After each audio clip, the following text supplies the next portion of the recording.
Hello everyone and welcome to another episode of Cinema Jam. Today we'll be doing a mini jam on the movie The Bride, directed by Maggie Gyllenhaal. I'm excited to talk about this movie. I think it was a very surprising experience in the theater, and I think it's worth watching. But I just got out of the theater, so I'm still trying to wrangle my ideas about the movie. Let's jump right in.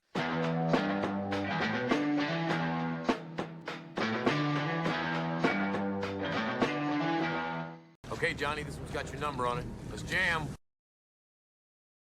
So I just came out of the theater after watching The Bride, the 2026 movie that came out on March 6th in the United States. The second directorial effort by Maggie Gyllenhaal, and is starring Jessie Buckley, who has previously worked with her in the movie The Lost Daughter.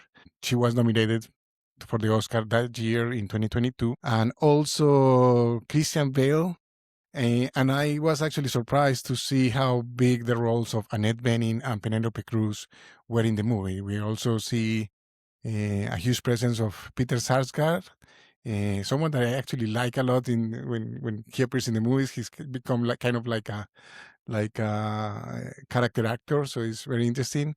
And Jake Gyllenhaal as well, the brother of the director, obviously, of Maggie Gyllenhaal. And it's an interesting movie because I really didn't see a lot of trailers. I wanted to be surprised by the movie. I was very interested in the topic. Last year, we saw that Guillermo del Toro released a movie based on Frankenstein, Mary Shelley's Frankenstein.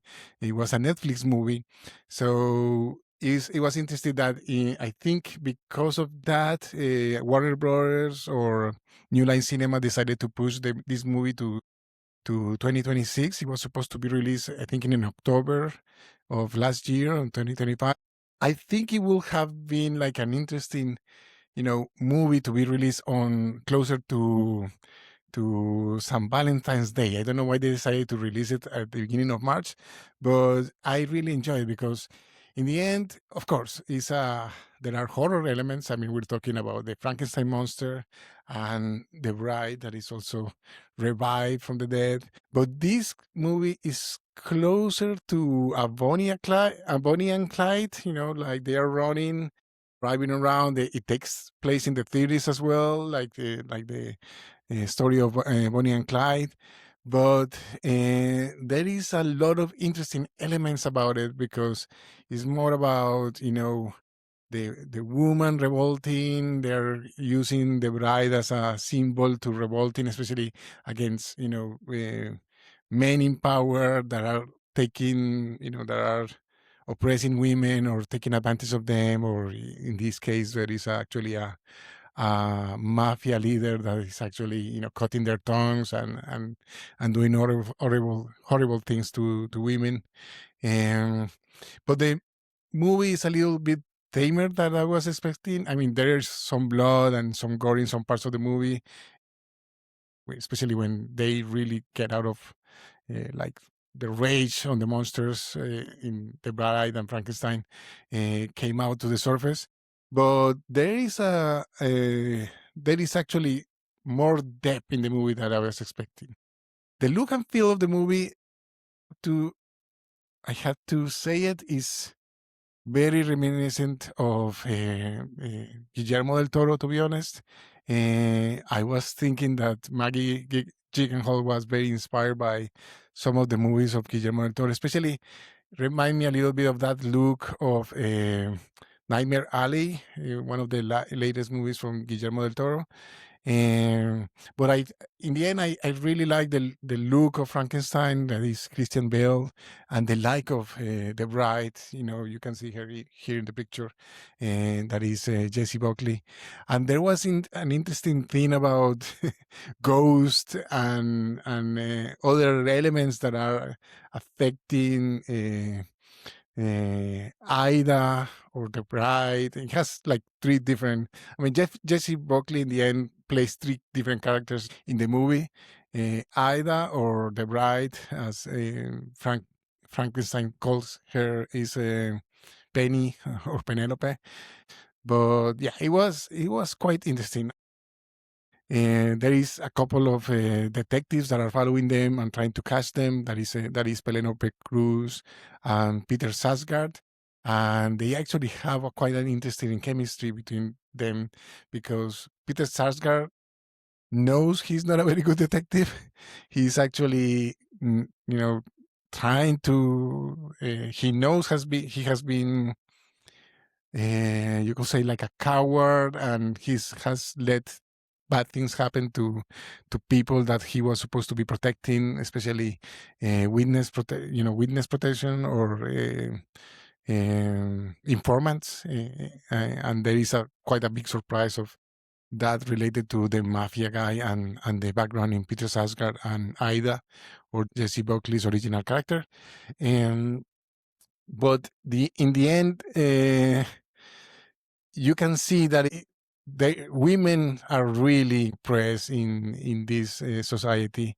The character played by Penelope Cruz kind of remind me a little bit as well of Jodie Foster's character in Silence of the Lambs. That she's always surrounded by men and she's always trying to show that she knows what she's doing, but men doesn't let her basically be part of the conversation. So it's kind of annoying. You're always like rooting for her, and the fact that she's also Hispanic doesn't help that her character can get over everything that is happening. So it was a very surprising movie. There is also some elements of musical, but don't mind that. It's just very short sequences, not, and they were actually quite interesting.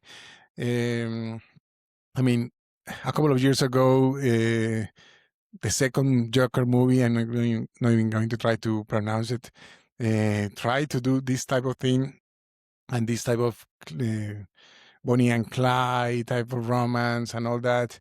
And it really sucked at it. I mean, I really didn't like that movie, like many people actually. But I think in this one, they actually get to do, that connection, especially, that blooming romance between the monster and the bride, and the way they interact and they start to fall in love, and the obsession of the loneliness, especially. That's the reason that is driving Frankenstein to find a bride and go to Dr. Ephonius,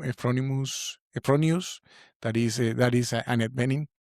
So there is a lot of things to digest in this one, and I really appreciate that. It was a different type of Frankenstein movie. It was a gothic romance, but it takes place in the 30s, so it's also kind of a noir romance, I guess, where the bride is the femme fatale, literally and figuratively. And there is an interesting interaction with all the characters. I love how Christian Bale always gets in character and really doesn't let go. And I actually love the portrait of Jessie Buckley, and she's coming in really hot after she's actually nominated for the Oscars this year because of the Annette movie that came out last year. So it's interesting to see her, on this star on the rise, and see how experimental and trying to do something different in this role of the bride of Frankenstein, or the bride. As she says, she doesn't want to be anyone's bride. So that's a good point in the movie. So yes, I recommend it. I think it's worth watching. I actually looking forward to rewatching it when it comes to streaming, and I think, and I like it and I recommend it. The three questions we always ask at the end of our reviews are: do we like it? Do we recommend it? And will I watch it again? And I go yes I go yes on the three of these questions. I think everyone should give it a chance, and is not really a remake. It's not really an adaptation. Is something completely new. As I mentioned, it takes place in the 1930s. It's more about the women independence. It's trying to say something really about even what is happening right now, with women trying to be independent and on equal standing. And I think is giving it a good shot. And I really like the way Maggie Gyllenhaal tries to to interpret it. And she's also the writer, so you can tell that this is a personal project for her. And I hope everyone gives the bride a look in the theaters. Thank you. Please subscribe, like, review the podcast. That helps us find new subscribers, and especially you can leave comments. We're always also looking for ideas for our episode in the middle of the week, that is the versus, where we put two movies together. So if you have any ideas of suggestions for a versus episode, that would be great. And also for topics on the months. This month we're doing realistic war movies. So I hope everyone enjoys it. Today we will be recording the review on The Zone of Interest. So I hope to see everyone. And until next time, keep jamming about movies.